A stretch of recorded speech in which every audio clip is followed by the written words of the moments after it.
Amen. Welcome po sa mga bagong mukha. Marami pong salamat for joining us right here, right now in the presence of God.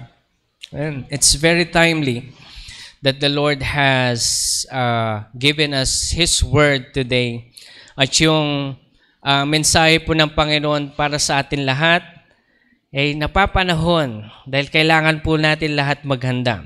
Kaya bago ho tayo magsimula, gusto ko po sana lahat ay magkaroon ng pananampalataya sa Panginoong Hesus.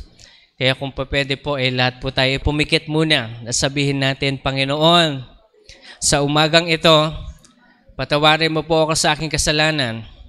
At Lord, tinatanggap ko po si Jesus bilang aking Diyos at tagapagligtas. Manahan ka sa aking puso. Baguhin mo po ako, Panginoon. Ito po ang aking samot dalangin. Sa pangalan ni Jesus, sa lahat ng magsasabi ng Amen. Amen. Welcome to the family of God. If you have truly received the Lord Jesus Christ as your Savior, then this message is for you. If you are not familiar, it is written in Revelation chapter 6. The first seal. The first seal is about the white horse that we have discussed for the last couple of Sundays, way back. And you see, itong white horse na to, it represents false peace. At sinabi sa Bible na, sinabi sa word ng Lord, kapag nagkaroon na ng peace sa Israel, nagkaroon na ng peace between the surrounding nations. We're talking about Palestine, Saudi Arabia, and all of the Arab nations. Nakipag-peace na sa Israel. Ito na yung simula ng 7-year tribulation. And we are wondering, why are we still here? Diba sinasabi ng katuruan before na bago dumating itong peace na ito, ang lahat ng mga Kristiyano ay mararapture muna. And why are we still here? Naiwan ba tayo? Naiwan ba tayo lahat? Ano sa palagay ninyo? You see, you need to understand, kailangan po natin maintindihan na ang itong sinasabi nating 7-year tribulation is the last trial of every human being. Last trial that we have to go through and overcome. And the Lord says, those who overcome up to the very end will be saved. So do you want to be saved? Of course, we are already saved with the power of the Lord Jesus Christ at the cross of Calvary nung tinanggap natin siya bilang ating Diyos at tagapagligtas.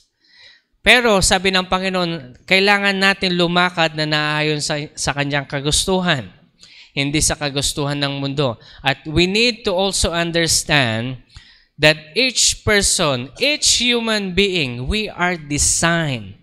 We are designed to worship. Okay?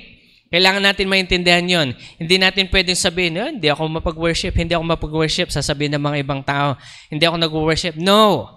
Ang lahat ng tao, we are made to worship. And if we are not going to worship God Almighty, the Lord Jesus Christ, we are going to worship ourselves. Tama? Na kung saan sinasabi ng iba, bakit puro na lang si Lord? Lord, sinasabi ng mga atheists ngayon na hindi na naman totoo ang Diyos. Na ito ay myth lang, katang-isip. Sinasabi nga nila.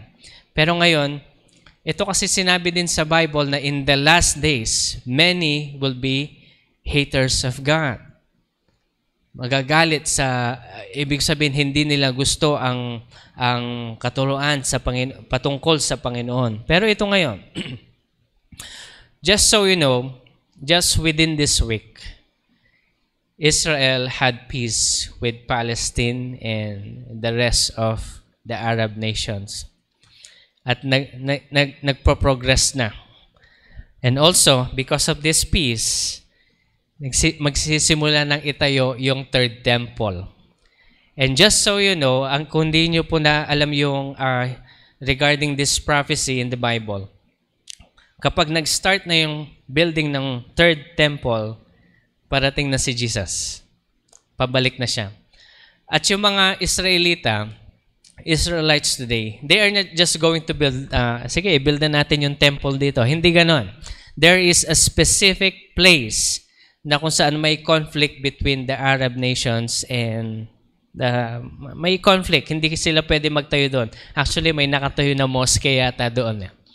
So, at the end, hindi natin alam kung ano mangyayari. Kapag na-start na na-build yun, pag natapos na yon, medyo kabahan na yung mga hindi nananampalataya sa Panginoon.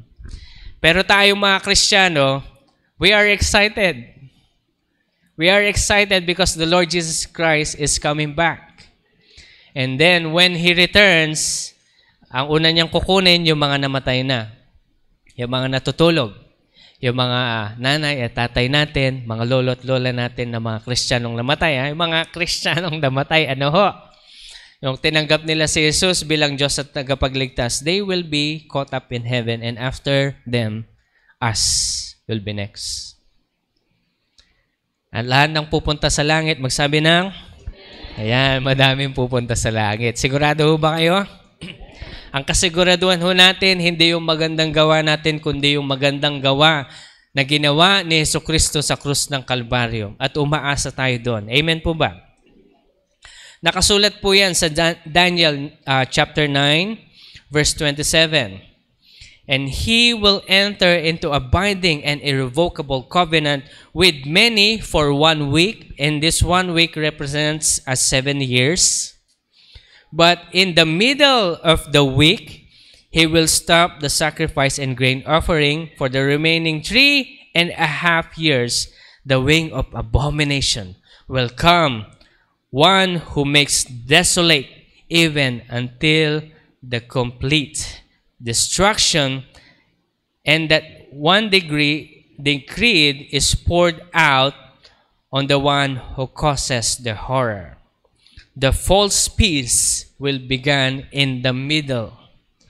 So, ibig sabihin, peace pa lang ngayon. So, chill pa lang may mga tao ngayon. Chill pa lang kasi peace pa lang eh. False peace, but in the middle, magkakaroon ng war. Alam niyo ho, wag po tayo matatakot sa war. Pastor, madadamay yata ang Pilipinas kasi itong Amerika saka China nag-aaway.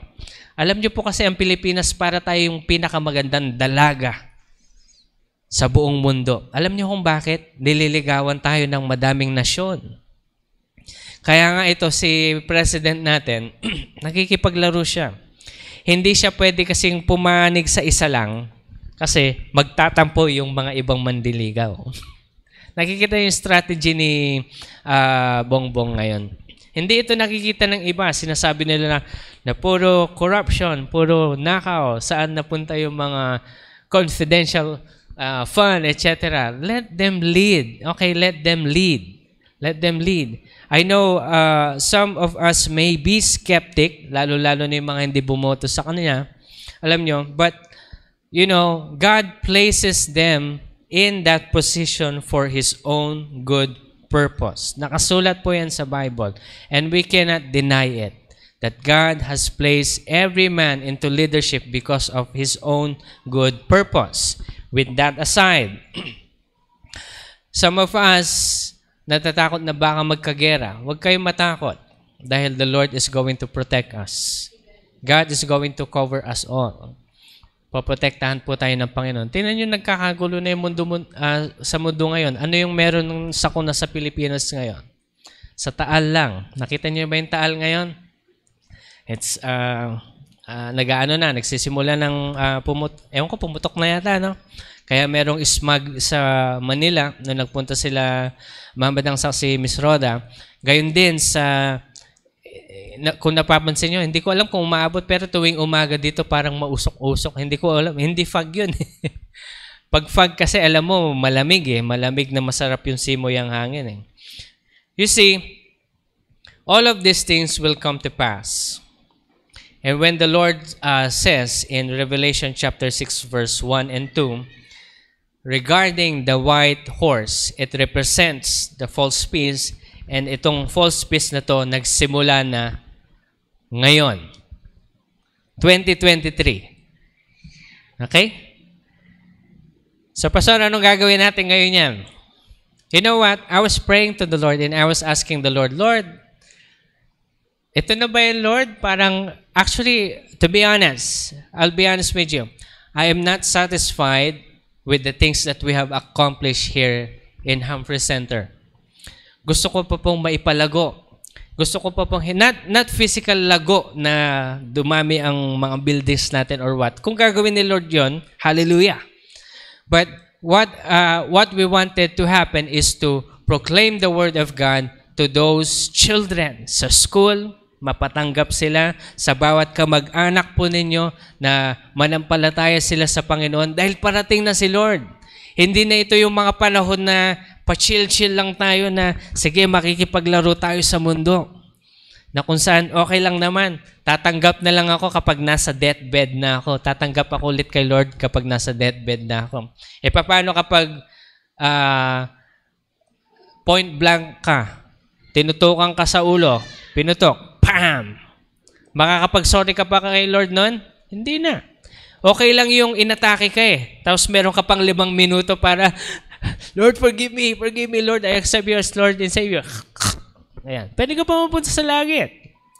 Pero paano kapag point blank, Pam! Napahamak ka. O sabihin na natin biglang, God forbid, nasagasahan, katulad ng mga nakikita nating accident. You can never say. That's why the Lord is saying, this is not the time for us to be playing with the world. This is the time to walk with God. Alam ko po mahirap na lumakad sa Panginoon, kasama ang Panginoon. But this is the test that we need to endure. This is the part. Yes, we have troubles in life. Meron tayong mga problema sa buhay. Pero kung yung problema sa buhay mo ang mag-aalis sa'yo sa presensya ng Panginoon, then ano pa? Will problem take you away from the presence of God? From the love of God? Actually, ang pwede lang makapag-alis sa atin sa pag-ibig ng Panginoon ay tayo mismo.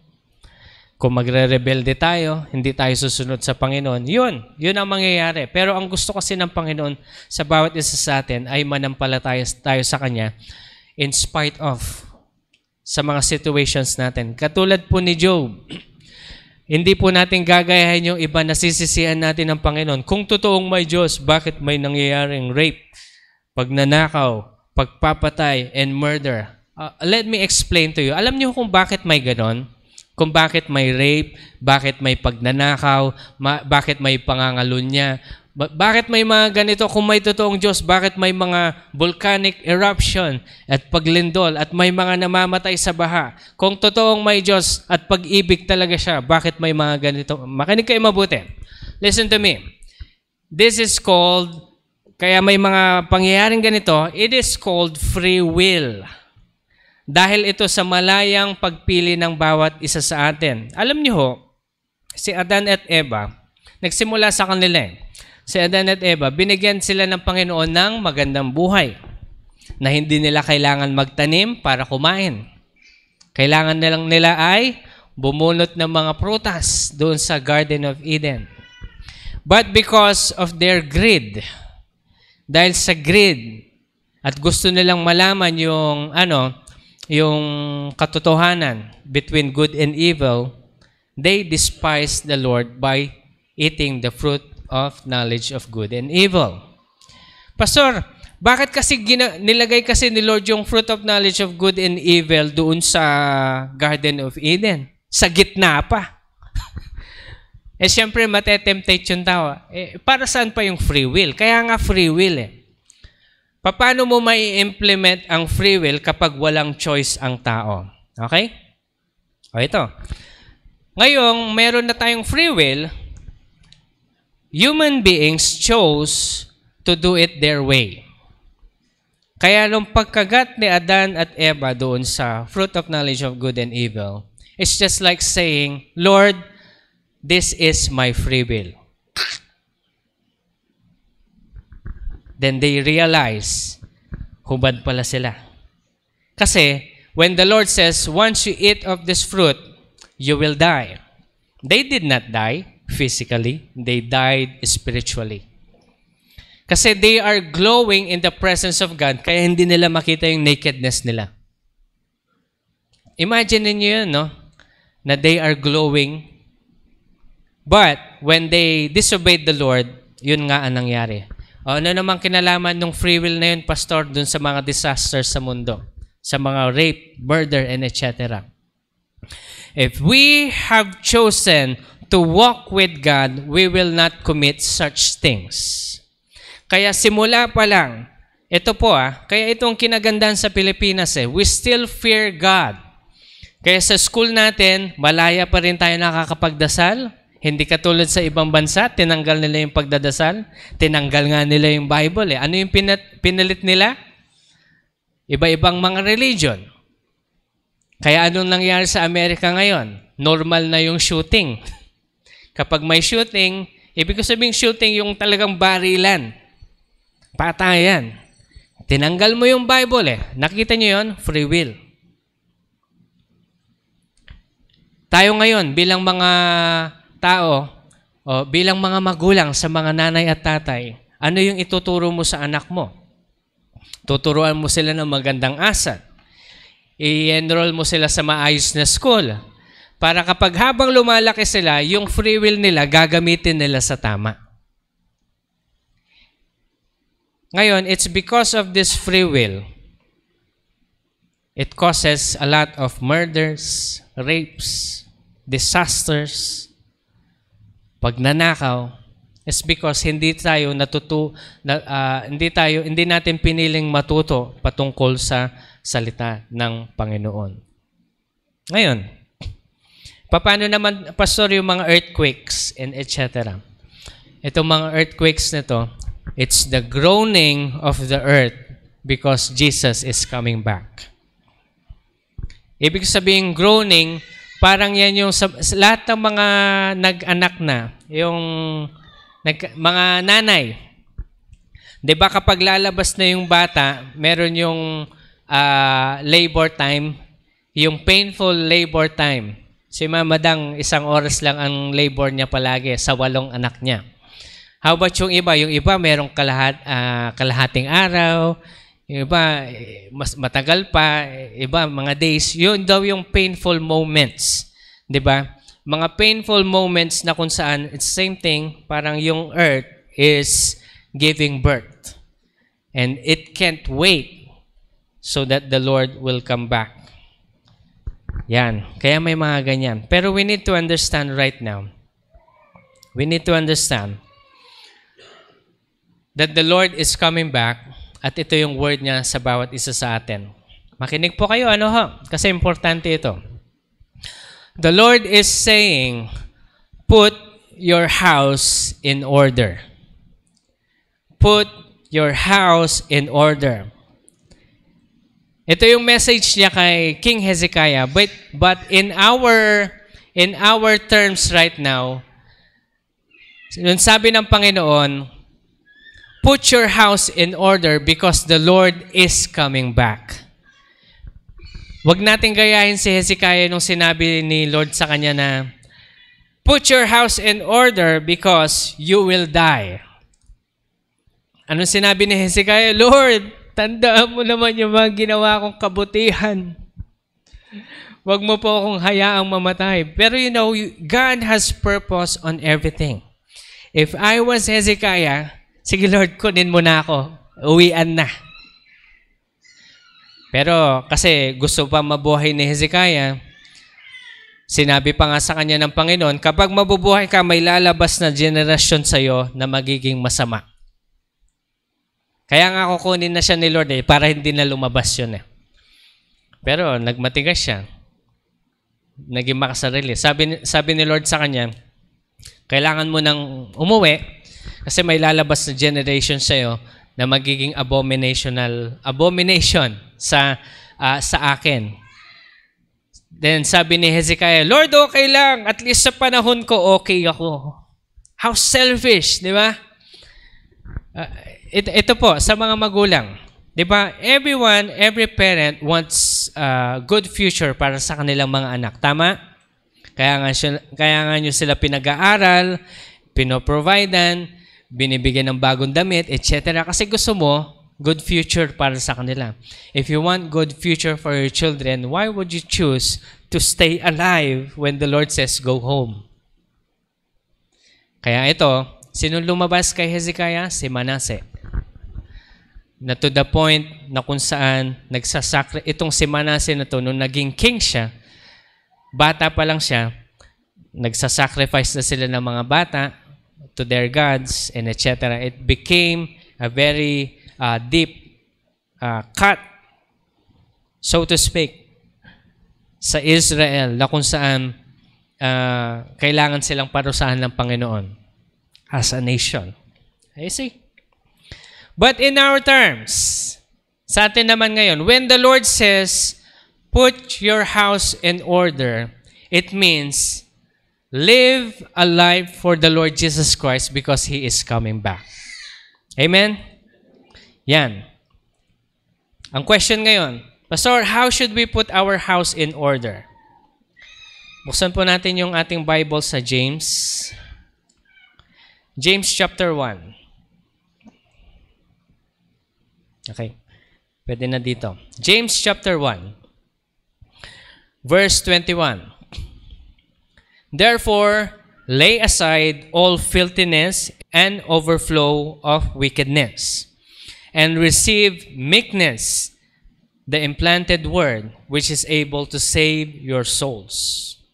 Verse 22, but be doers of the word, not hearers only, deceiving yourselves. Be doers of the word. When you hear the word of God, gawin natin. Amen?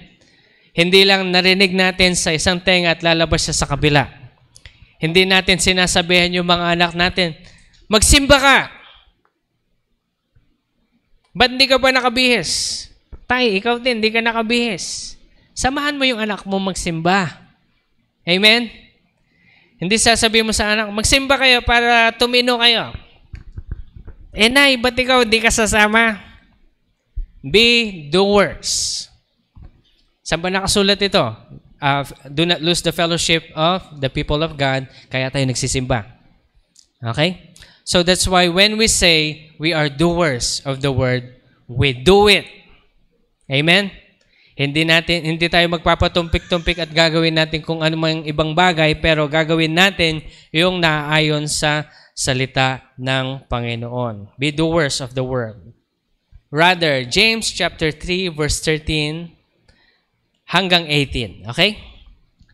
Sabi niya dito, if you are wise and understand God's ways, prove it by living an honorable life, doing the works of humility that comes from wisdom. If you are wise and understand God's ways, prove it by living an honorable life. How do we live an honorable life?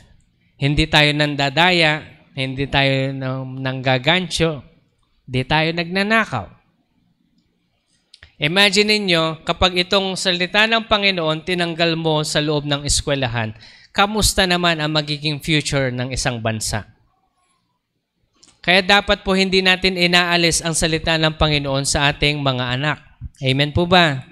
Kaya kapag may mga bata kayo ages, sabihin na natin from 8 hanggang, sabihin na natin, masyado na matanda ang 15 . Siguro pag 15, pwede na dito. Sabihin natin hanggang 13. Pag-atanin nyo po ng Sunday School. At ipag-pray nyo na rin na baka dapat mag-enroll kayo sa school natin. Ano ho? Kasi kailangan po nila ito.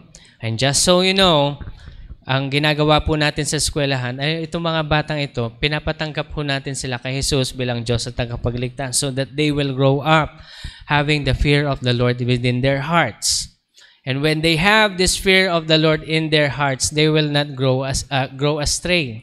Nakatulad ng mga ibang tao. I mean, wala namang perfect, but at least we have implanted something na kung saan si Lord na ang bahala doon. We plan something at si Lord ang magpapalago. Amen po ba? Ayan. So, if you are wise and understand God's ways, prove by living an honorable life, doing the works with humility that comes with wisdom.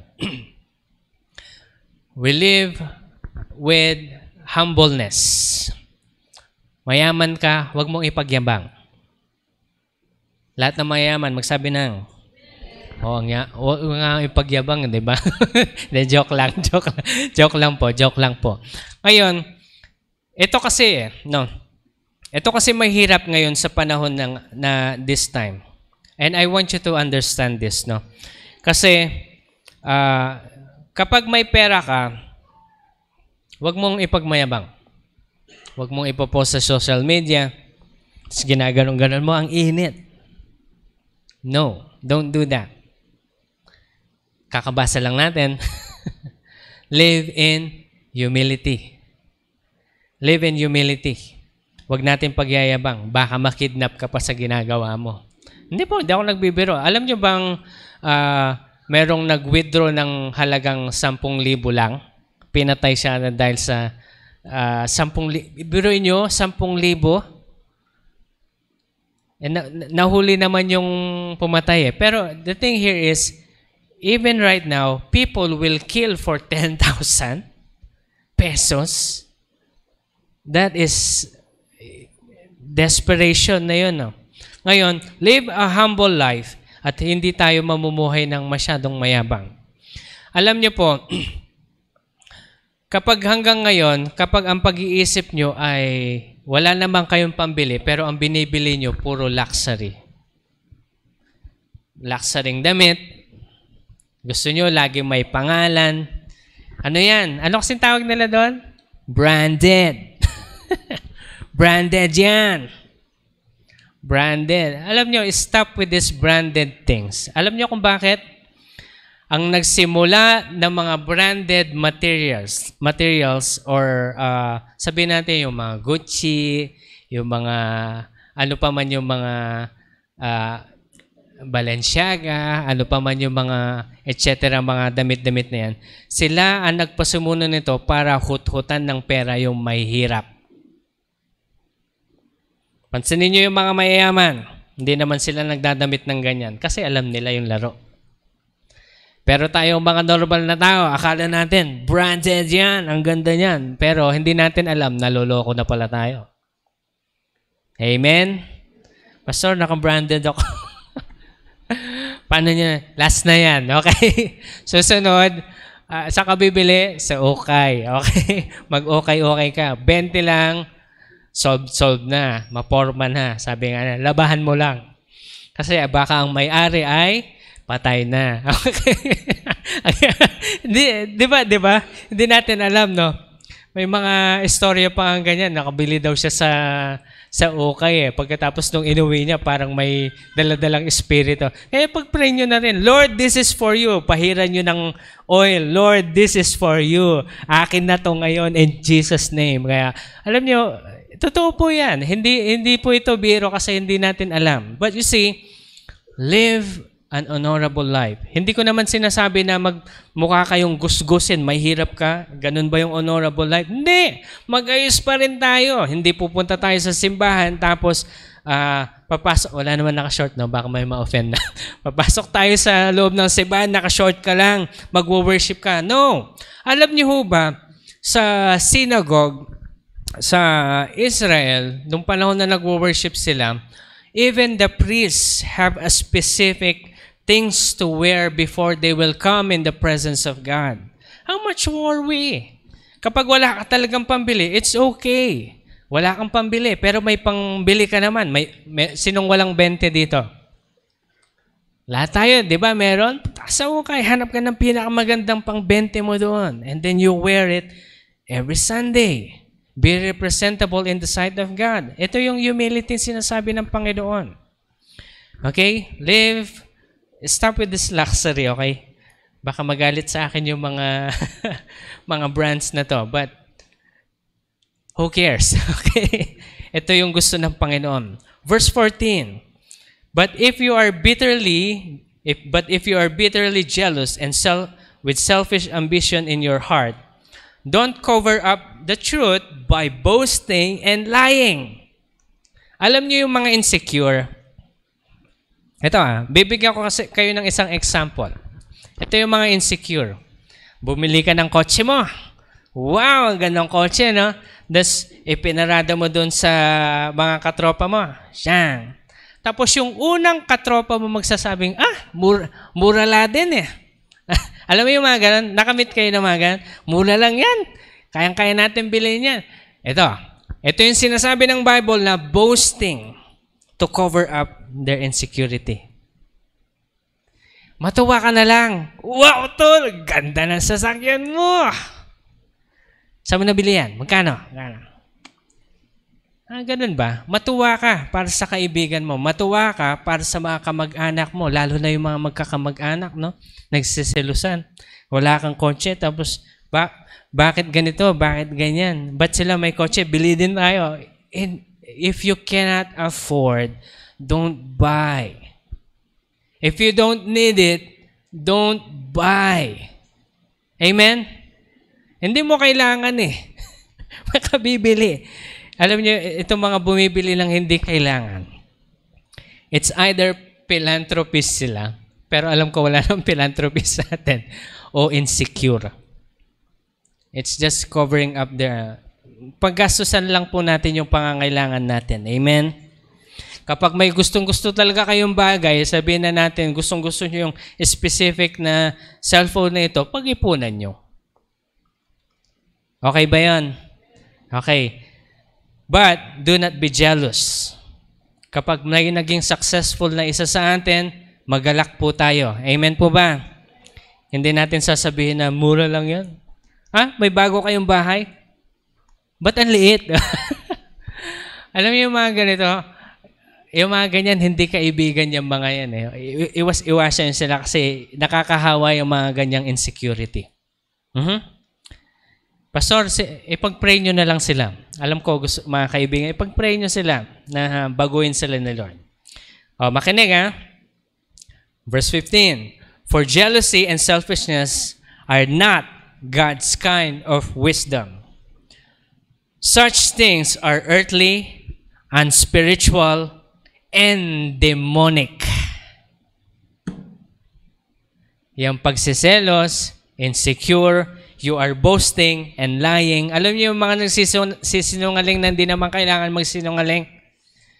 Okay, tandaan niyo yan. It's demonic wisdom.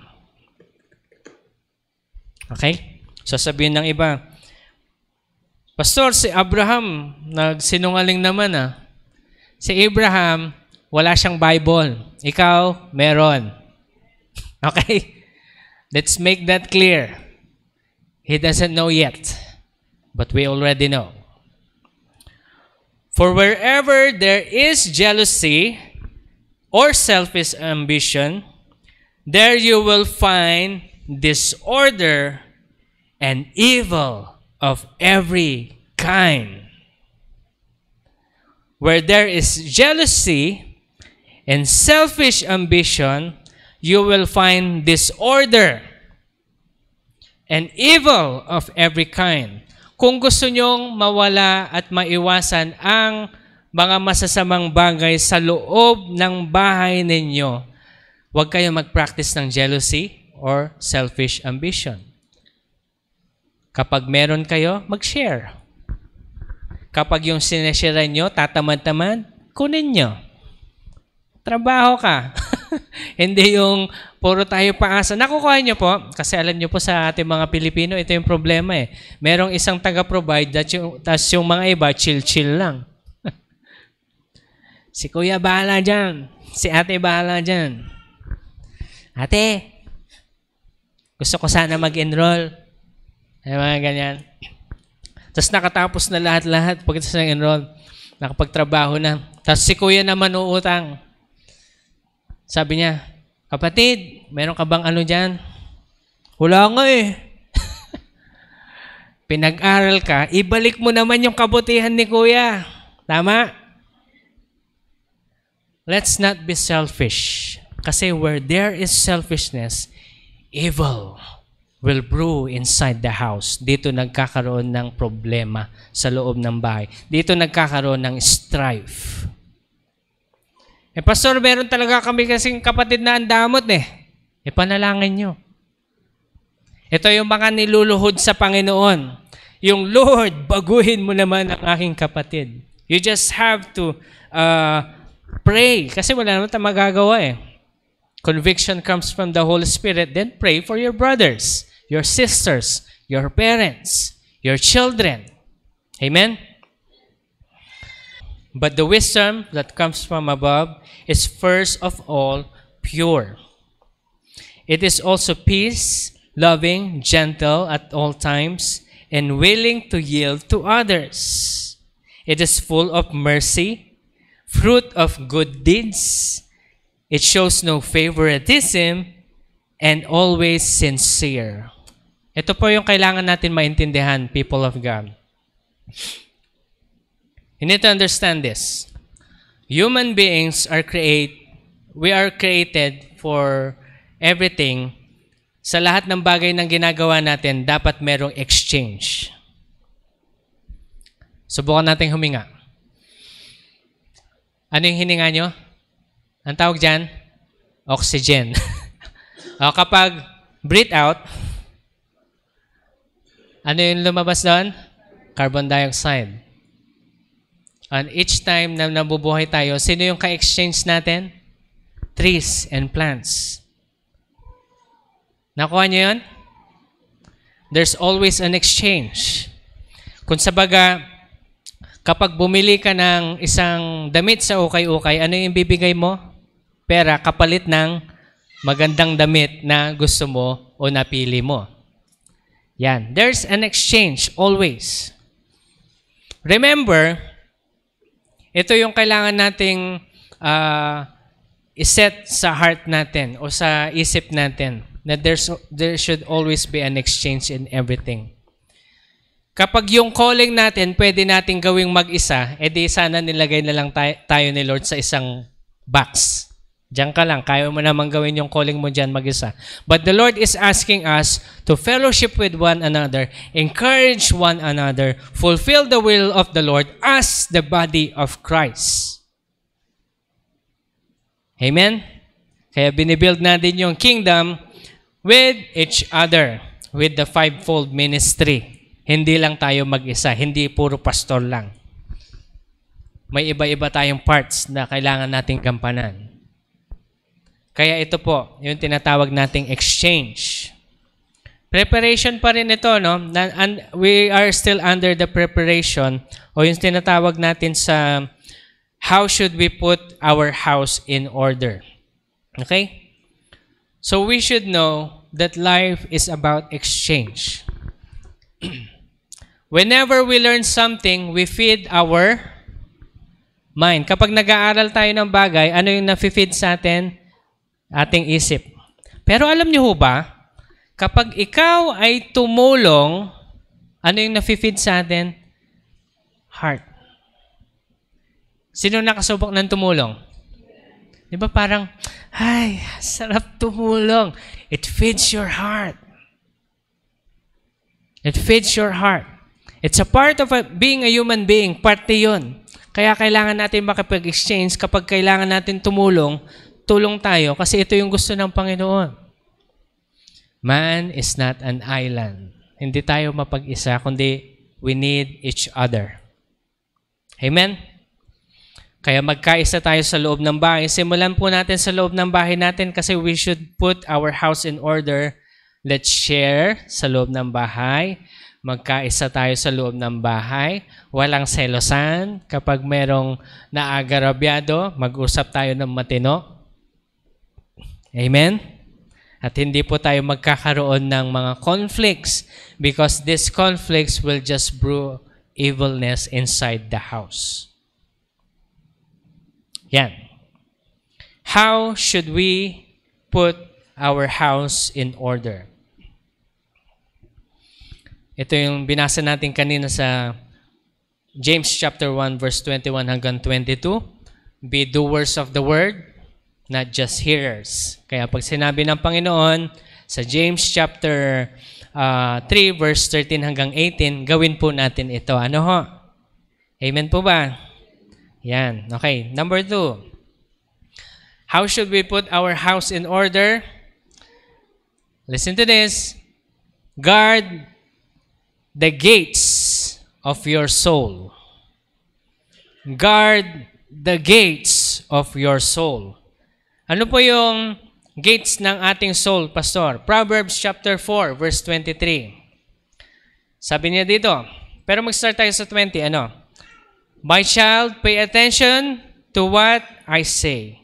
Listen carefully to my words. Don't lose sight of them and let them penetrate deep into your hearts. Ito yung sabi ni Solomon. For they will bring life to those who find them and healing to their whole body. Verse 23, guard your heart above all else, for it determines the course of your life. Guard your heart. Guard your heart. We are made to love, not to hate.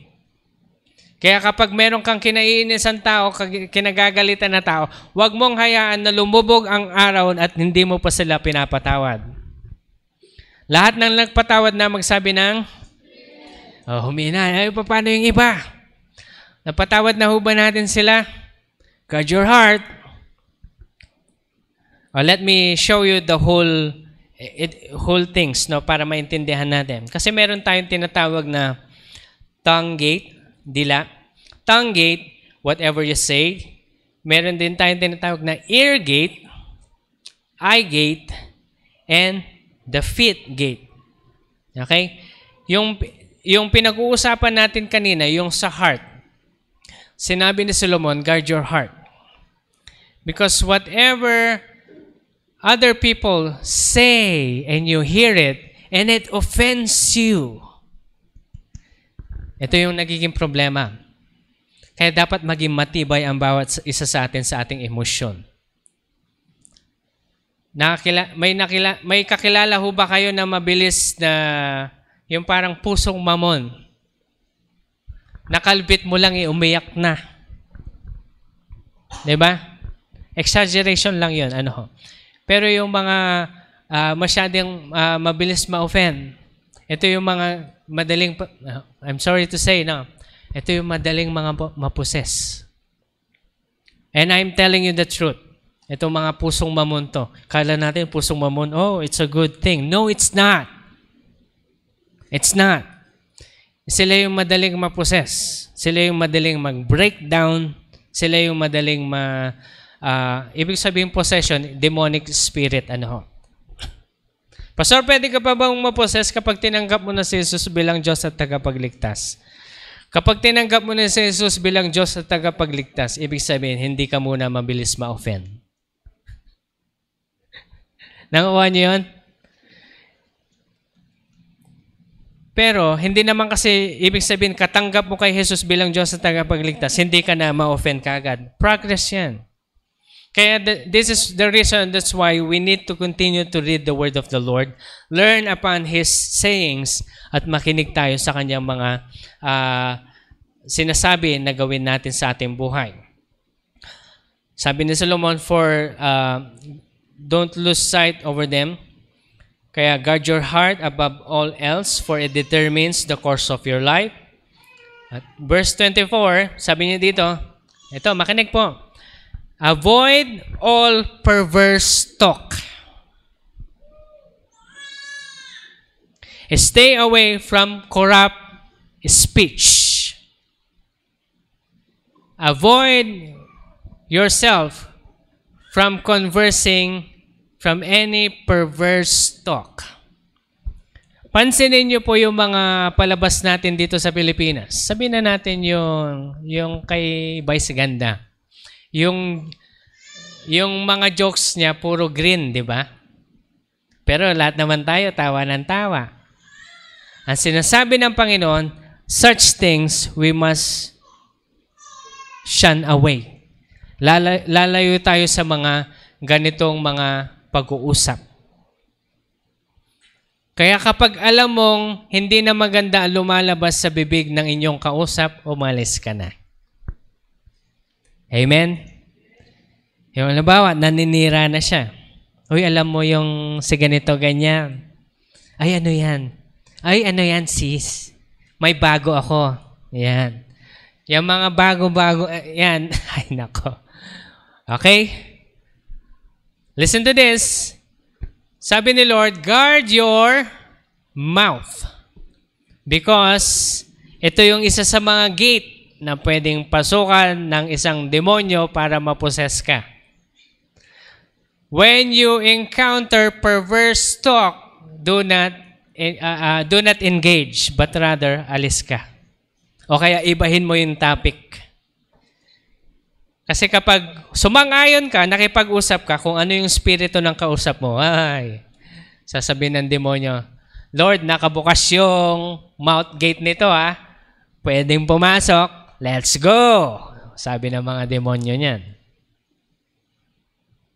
Kasi kapag tinanggap mo na si Jesus bilang Diyos at tagapagligtas, and you will still talk with these kinds of people,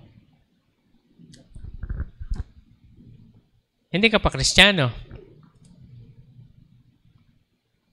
Pastor, nag-struggle ako. It's okay to struggle.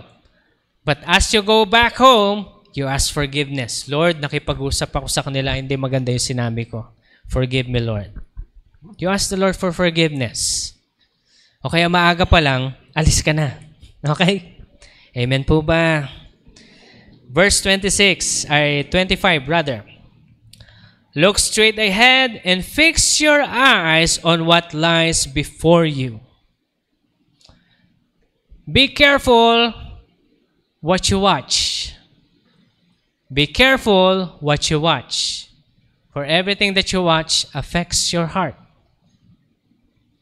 And your heart's, yung circulation ng heart mo, it will affect your decisions. Meron ako isang kaibigan. Yung asawa niya, mahilig manood ng K-drama. Tapos, nagulat ako one time, tol. Sabi, ano nangyari? Sinampal ako ng asawa ko, natutulog ako.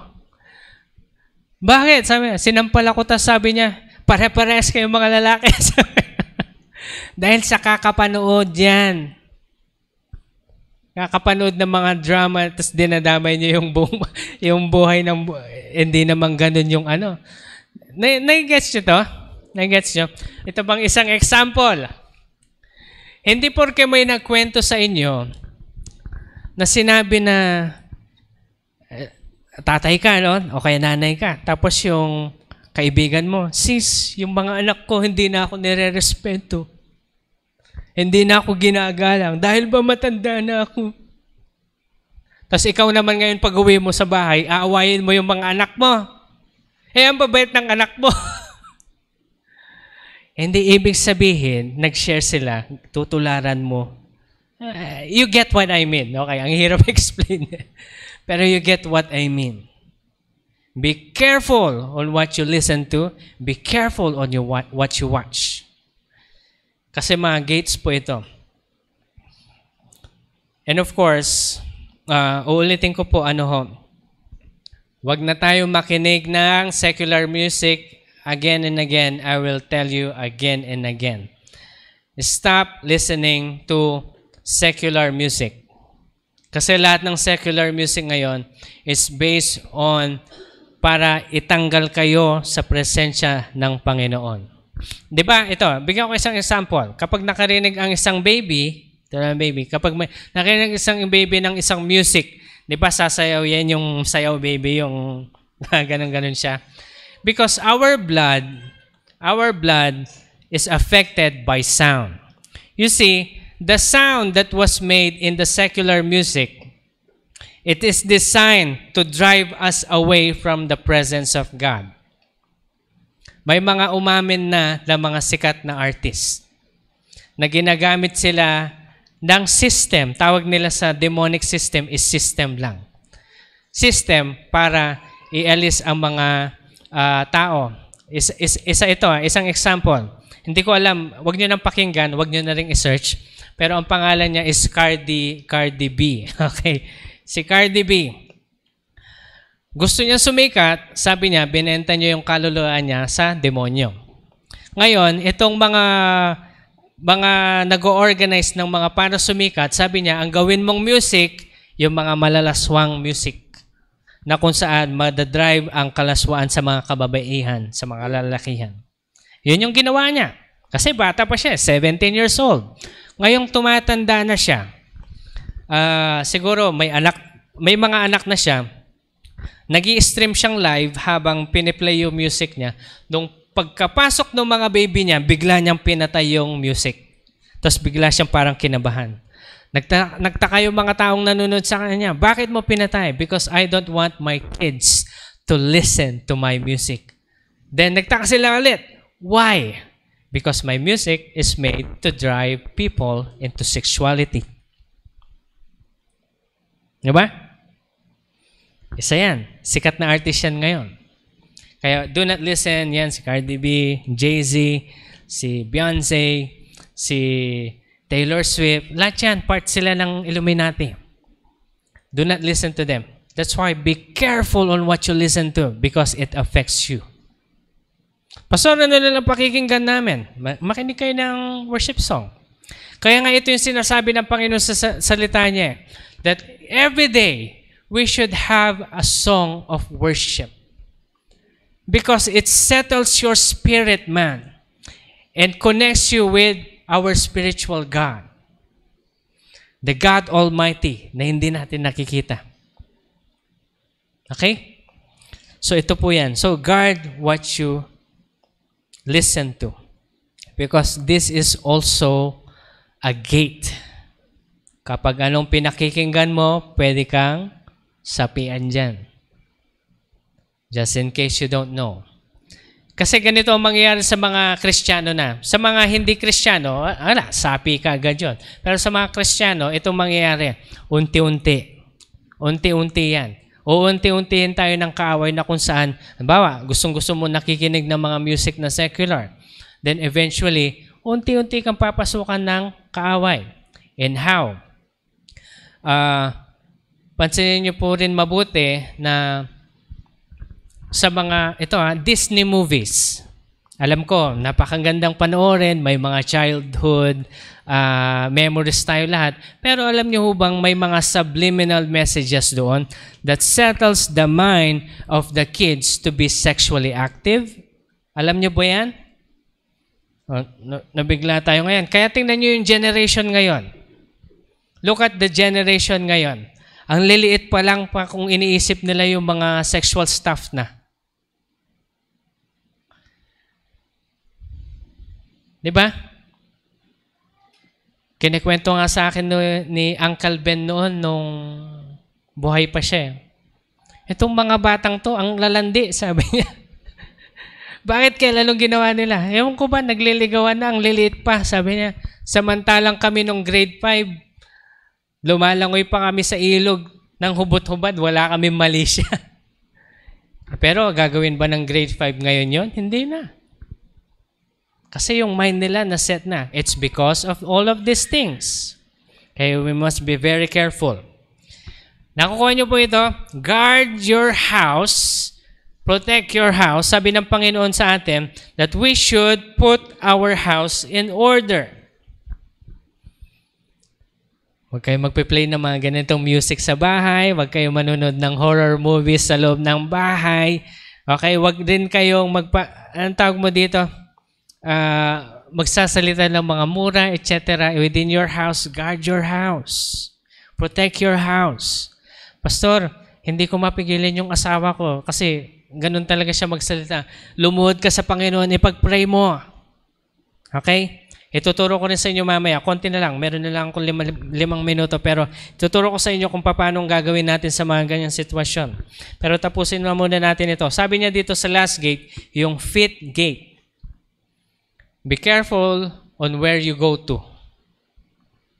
Hindi ka basta-bastang papasok sa kung saan-saan. Merong istorya before. Nag-minister sila sa Angeles City.